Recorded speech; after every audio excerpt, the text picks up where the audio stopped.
quand même. C'est ça la transformation systémique, c'est ça la rupture. C'est ça. li ñu justifié par rapport à ces personnes yoo xamante ne dañoo feebar dañoo impacté. non mais yooyu moo tax man. kon loolu yow jàppoon ne que c'est normal. y a même pas d'harmonisation.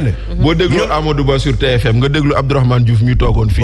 les propos ne sont même pas les mêmes. waaw kay kii soins médicaux la wax kii keneen wax la. kii ne soins médicaux kii ne subvention. Abdourahmane Diouf génne pour subventionner. kii ne dañ ko génne pour lii. waaw léegi. kon de léegi xeex neex na bu dee boo xeexee boo gaañoo ñu subventionné la mais ça va devenir une jurisprudence pour tout le monde. ça c'est grave quand même. jurisprudence pour ñëpp. léegi maintenant man damay xeexi politiquement su ma demee ba am ba gaañ si mais léegi après dinañ may indemniser ça devient une jurisprudence dans ce pays là. Omar bul xeex yow duñ lay. non mais dama lay expliquer rek. Omar bul xeex yàgg nañu xeex sama tànk yëpp ay lacrymogène yàqu mi ngi nii sama tànk yëpp ay lacrymogène la ñoo ko yàq xeex naa ay ati at de Abdou Diouf en nos jours. lu ne def nañ ñu ko. wallaay. yaa ngi dégg. wallaay suñuy bëñ sax dama na si. wallaay suñuy bëñ dama na si. wallaay. lu ne dund nañ ko ak ñeneen sénégalais. non Omar ñoo dem lay wax nee nañ léegi maintenant le problème dans ce pays. non dinañ ànd xam nga problème Bachir man dafa am lu ma métti nee na mooy ñii boo leen dégloo ñuy wax ak ni ñuy jëfee dafay mel ne Sénégal mi ngi door a exister. waaw mel ni Sénégal mi ngi door a exister. très bien Omar. dans le discours. dafa mel ne Sénégal man nag li may ñaan mooy ñoom ñoo ne il faut des débats de hauteur. oui de haut niveau. de haut niveau mais créer un débat entre le ministre des finances les Tafsir Thioye ñu ñëw toog. ak Thierno Alassane Sall ou bien même le premier ministre pour que ñu débattre sur les finances publiques de ce pays. ñoom ñoo ko wax. loolu mooy rupture. loolu mooy véritable rupture. nous voulons un débat sur les finances publiques. tey ni ñuy intéressé woo ci chiffres yi les chiffres parlent. plus que la littérature ñun chiffre moo ñor.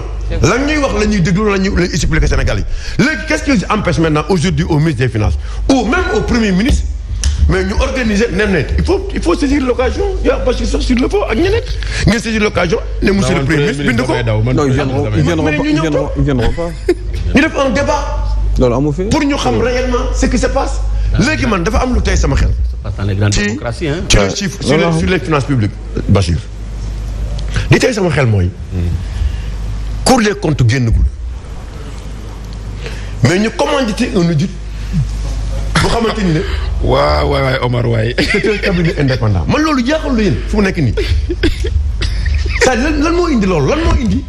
Cour des comptes génneeguñu. génneegul rapport publié guñu seen rapport état bi war a commandité war beneen audit pour un expert indépendant. waaw au clair. non mais nee na ça c'est à la place de la Cour des comptes. mais non. en fait il y a. Je ne comprends pas. Il y a aujourd'hui le journal Les Échos qui a mis à la une que l'État a commandité beneen étude sur la dette et le déficit à travers un cabinet indépendant. Moom la Omar di interroger wu noonu naan pourquoi le faire avant que Cour des comptes voilà parce que problème bi mooy aujourd'hui c'est simple déjà il y a du retard monsieur Bey il faut le constater parce que dañu ne nguur gu bees bu excès c'est la loi sur le code de transparence moo ko wax nguur gu bees bu excès 3 mois ils ont 3 mois pour produire un rapport sur l'état des finances publiques ñu jox ko Cour des comptes et la Cour des comptes le certifie ñoom le rapport n'a pas été fait dans les délais. Interrogation pourquoi pas xaaruñu les 3 mois le rapport n'a pas été fait dans les délais quand il a été déposé à la Cour des comptes mu ngi koy étudier pareegul ñuy commanditer beneen rapport à côté. mais loolu donc bu boobaa ça sous-entend bon deux choses parce que comme monsieur Bey mu ngi wax les chiffres sont faux parce que premier ministre moo ko wax. xam nga moom loolu la nekk. ça sous-entend deux choses. si vous avez dit le premier ministre a dit. le premier ministre a dit. Lui, il a dit en tant que premier ministre. Mais oui, vous avez même dit qu'il mais vous avez même dit que le premier ministre a des informations que nous n'avons pas. Xanaa da ngay fàtte. Mais ça aussi c'est vrai aussi. mais kon bu ma la waxalee loo wax bu ma weddi ne waxuma loolu. Je dis que ce qu'il a dit c'est vrai. Manu déet loolu. J'ai dit c'est la Cour des comptes qui certifie. waaw d'accord. La Cour des comptes. Le préfet donne une décision administrative. waaw d'accord la Cour des comptes certifie. C'est aussi simple. waaw d'accord monsieur Bey la Cour des comptes certifie on est d'accord. la Cour des comptes a déjà certifié les comptes du Sénégal de 2019 jusqu'à 2023, 2022 je pense. 22, oui. Voilà, aujourd'hui, le Premier ministre demande à la Cour des comptes de se dédire. Oui. Mais est-ce que la Cour des comptes est prête à se dédire? Maintenant, pour terminer, tu disais que ça voulait dire deux choses. Ça voulait dire quoi? Ça voulait dire deux choses. Première hypothèse, parce qu'on parle d'hypothèse. Xam nga Cour des comptes ay procédures d'audit lañ am. Et les procédures d'audit sont ce qu'elles sont. Mooy maanaam il y a les constatations, il y a un premier rapport. Après le premier rapport, on donne à la personne intéressée mu tontu ci questions yi. Ñu indiwaat ñu stabiliser ñu adopter ko pour mu nekk un rapport définitif. Donc process boobu jeexagul.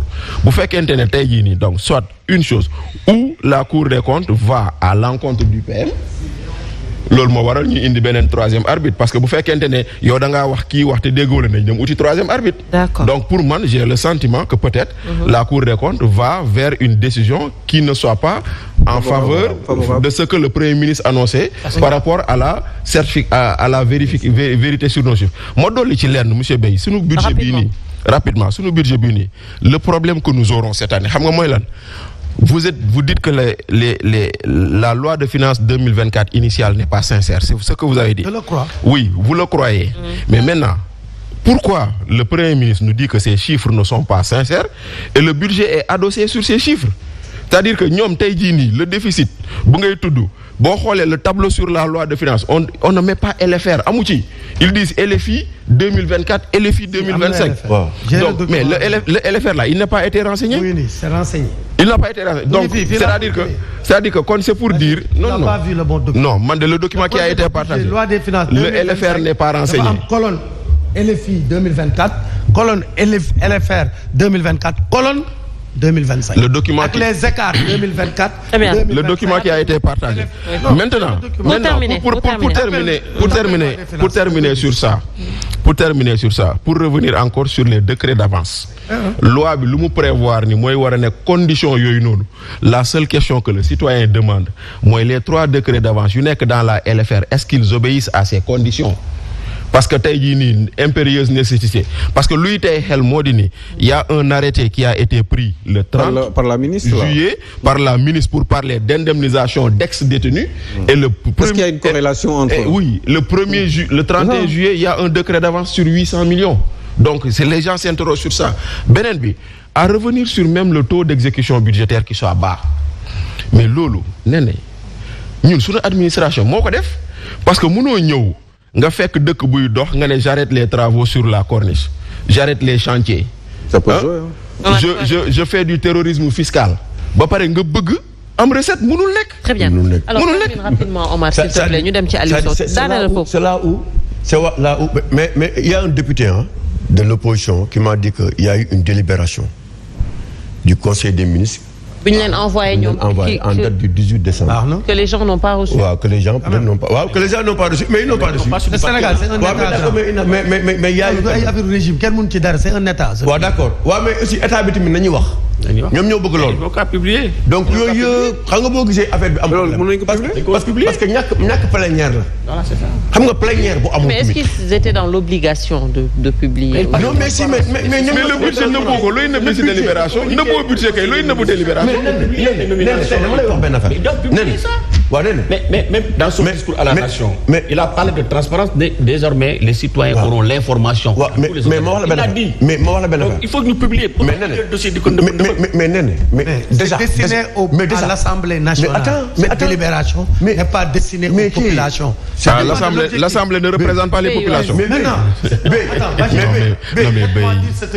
Mais Bey, ce que vous dites aussi, la façon dont nous la comprenons, elle est grave, hein. Nous, on est dans l'administration depuis 22 ans. Mais cette délibération est destinée au ministre de la Santé.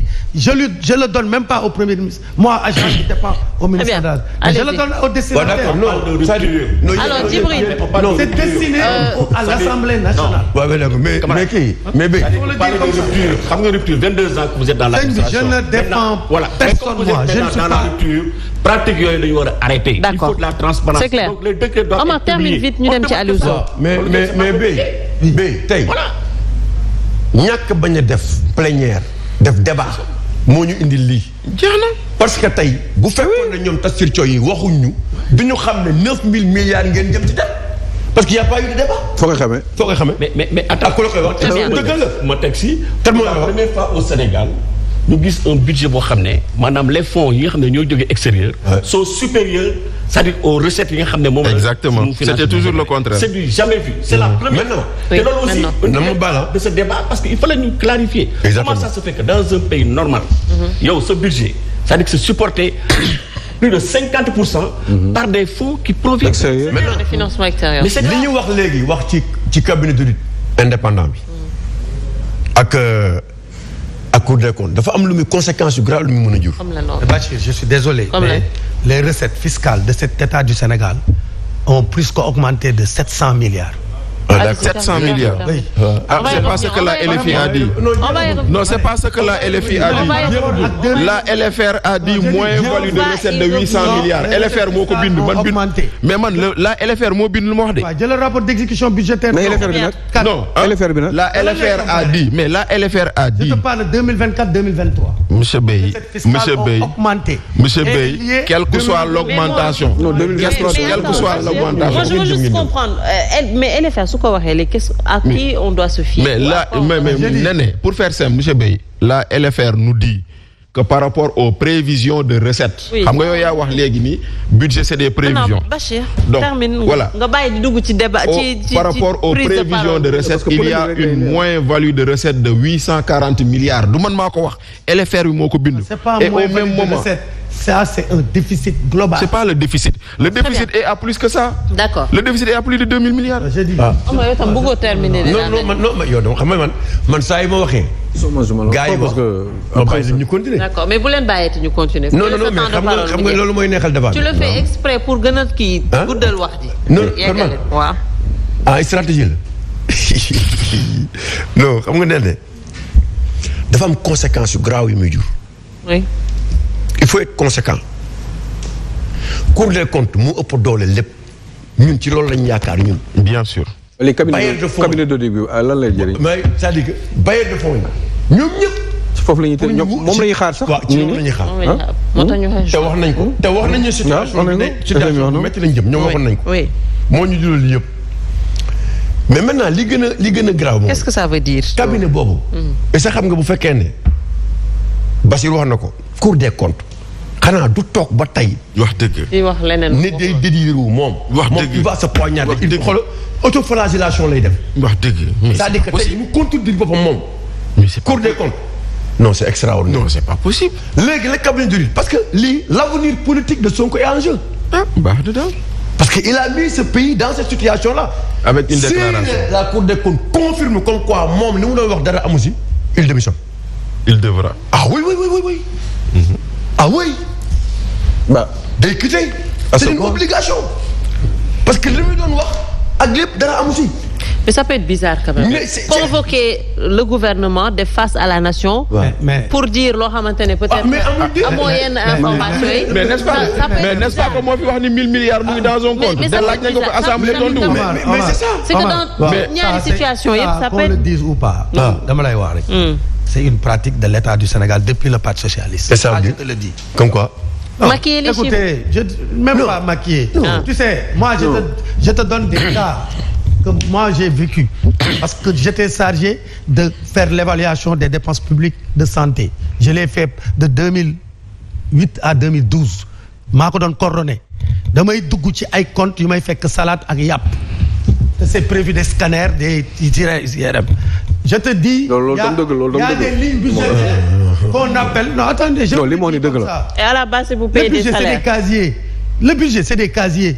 D'accord. L'État du Sénégal, des fois, il arrive, nous pour recruter, nous créer une ligne, tout des contractualisation. Mais ça, avec des entreprises de balayage ou de trucs, alors que des recruteurs infirmiers d'État, des médecins dans ce budget.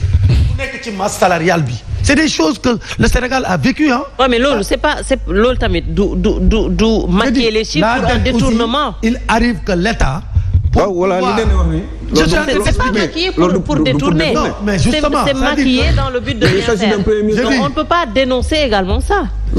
Si, on peut le dénoncer. Mais pas dire que c'est falsifié. C'est-à-dire que. Mais le Premier ministre a dit falsifié.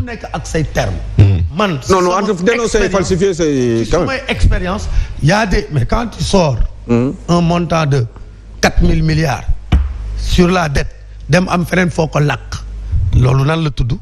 du falsifié. man mën naa tudd ne retraitement la.